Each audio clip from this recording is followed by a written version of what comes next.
जब से आरजेएस का रिजल्ट आया है,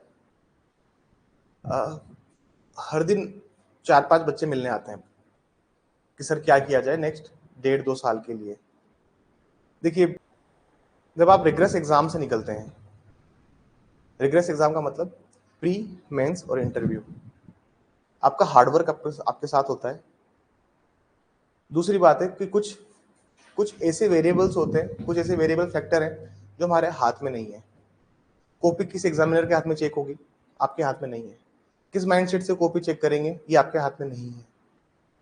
इंग्लिश हिंदी में कुछ बच्चे बोल रहे हैं, जो बच्चे जोधपुर में जिन्होंने एग्जाम दिया उनको अच्छे नंबर मिले हैं, जो बच्चे जयपुर में एग्जाम थे उनको इंग्लिश के पेपर में कम नंबर मिले। तो ये सब चीजें हमारे हाथ में नहीं है। अगर हम असफल हुए हैं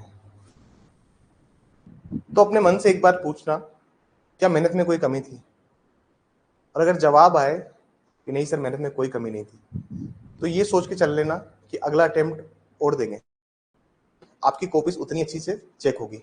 जिस साल वैकेंसी जितनी ज्यादा होंगी, अब मान लीजिए इन्होंने 20-25 दिनों में इन्होंने सारी कॉपीज चेक करके साइड में रख दी, क्योंकि मेंस अगर देखेंगे तो 1 सितंबर को मेंस खत्म हो गया था और 1 अक्टूबर को क्या आ गया है, रिजल्ट आ गया।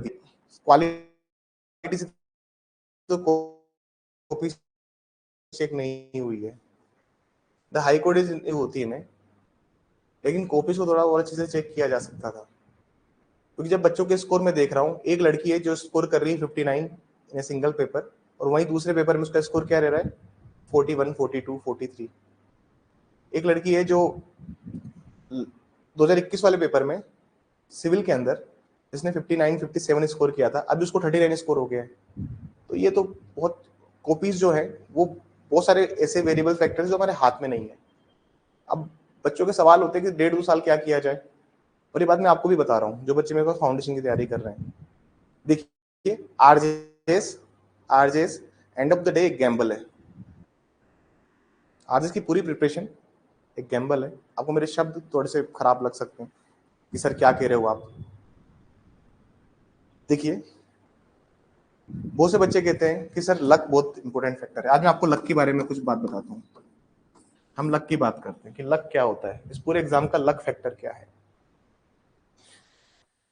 देखिए, जब लक के साथ में दो चीजें और मिलती है, हार्डवर्क और अपॉर्चुनिटी, तभी ये काम करता है। समझना बात, आपका हार्डवर्क और अपॉर्चुनिटी जब ये दोनों साथ में मिलेगी तब इसका जन्म होता है। एक आदमी जो सिर्फ लक के भरोसे बैठा है और एक आदमी जो कंटिन्यूस हार्डवर्क कर रहा है, और जब अपॉर्चुनिटी आ रही है उसने अपने हार्डवर्क डबल कर दिए हैं, तो लक भी थोड़ा थोड़ा उसको फैक्टर करने लग जाता है। कुछ बच्चे ऐसे भी देखे हैं मैंने इस प्रिपरेशन के फेस में, मेरे को 8 साल हो गए इस फील्ड में तैयारी करते हुए या करवाते हुए, 9 साल, ऑलमोस्ट 9 ईयर कंप्लीट हो गए मुझे। इस फेस में मैंने कुछ लोग ऐसे भी देखे हैं कि जो 4-4, 5-5 इंटरव्यू देके बैठे हैं आरजेएस के। अपने यहाँ पे नीलम अग्रवाल आए थे, आपको मिले थे उनसे, अब उनका वीडियो डाला नहीं मैंने यूट्यूब पे। 3 interview RJS, 2 interview Gujarat, banks के मल्टीपल इंटरव्यू, 2019 जेएलओ सेलेक्टेड, और एम क्या था, सिर्फ और सिर्फ आरजेएस बनना। क्या पता ये हो ही ना आरजेएस के लिए। अभी उनका सिलेक्शन हुआ, इस बार आरजेएस मेंस भी क्लियर नहीं है, पर वो इस साल सेलेक्ट हुए किसमें, सीबीआई पीपी और एनआईए पीपी में। 8 साल कंप्लीट हो गए थे, 7 साल मांगते प्रैक्टिस को, 7 साल complete, CBI PP NIA PP का एग्जाम निकला पहली बार में, दोनों एग्जाम्स में एक साथ। तो कहने का मतलब ये है कि बहुत सारे फैक्टर्स हैं जिन पे हमें काम करना चाहिए। जैसे मैं बात करता हूँ मेंस की। मेंस, अब 1.5 साल का क्या कंसेप्ट रहेगा जब तक वैकेंसी नहीं आती, और आप लोग भी सुन लीजिए इस बात को। 1.5 साल क्या करना है, 1.5 साल तैयारी करनी है, एफर्ट्स डबल कर देने हैं। क्योंकि देखिए 4 फैक्टर्स हैं, सिविल पेपर 1, 2 हिंदी इंग्लिश, लो पेपर 1, 2 हिंदी इंग्लिश। अब ये जो पेपर्स है लो वाले, लो में ऐसा अपने आप को इतना पक्का कीजिए कि जब सवाल हो सामने तो सोचने की जरूरत नहीं पड़े हमें, हमारा हाथ चुपचाप चलता रहे। अगर तुम सोचने में समय गवा रहे हो तो मतलब तुम्हारा पेपर छूटेगा और एंड ऑफ द डे कोई ना कोई क्वेश्चन रह जाएंगे। तुम्हारा पेपर छूटेगा तो तुम सिलेक्शन से पीछे हो जाओगे। कंपटीशन बहुत कट होता है, पेपर नहीं छूटना चाहिए। तो पेपर नहीं छूटे इसके लिए अब 1.5-2 साल आपके पास हैं, उसके लिए बहुत लग के तैयारी कीजिए। जो बच्चे 4-4 5-5 साल से तैयारी कर रहे हैं उनके लिए एक बहुत अच्छी एडवाइस है मेरी। वो एडवाइस क्या है? सिंपल सी। वो एडवाइस ये है कि कोई जुडिशियल पेपर अपेयर मत कीजिए, आप सिर्फ डिपार्टमेंटल की जॉब्स देखिए। किसकी जॉब देखनी है? डिपार्टमेंट्स की जॉब देखिए, डिपार्टमेंट की जॉब देखिए। चाहे वो एपीओ आ रही है तो वो एक प्रोसिक्यूशन डिपार्टमेंट है। जैसे मैंने कल टेलीग्राम ग्रुप पे जुड़े हुए हैं आप लोग हमारे, तो कल मैंने 8 7 8 6 नौकरी पोस्ट की, उसमें जाके देखिएगा। वेरियस डिपार्टमेंट्स की नौकरी डाली है, 1 form 2 form 5 form 7 form 7 post. अब तुम सब देखो, आप उसमें जाके ऐसी ऐसी डिपार्टमेंट की पोस्ट आती है इसमें कोई अप्लाई भी नहीं करता। 100% बच्चा जुडिशरी पे लगाता है ना, 10% अगर इन पे लगा लो तो एग्जाम निकाल लेगा। तो सिर्फ कहने का मतलब ये कि आप मेहनत करें, मेहनत कर रहे हैं आप, लेकिन मेहनत अगर मुकाम तक नहीं पहुंच पा रही है तो हम थोड़ा सा उसकी दिशा बदल सकते हैं। बात समझ में आई?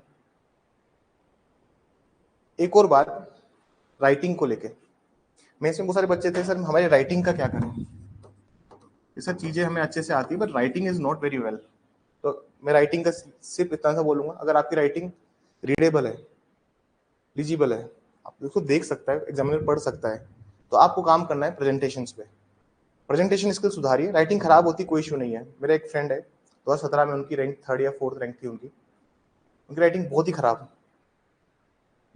बहुत ही ज्यादा खराब, और वो लेफ्टी थे और अपने हाथ से ऐसे लिखते थे पेपर, इस वे में। उनकी राइटिंग बहुत ज्यादा खराब थी और 3rd या 4th रैंक उनकी उस टाइम बनी, क्योंकि सीटें थी 35। जितनी कम सीटें, जिन बच्चों ने 2021 का मेंस दिया होगा वो सोच रहे होंगे कि यार उस टाइम पे कितने अच्छे से कॉपी चेक की थी।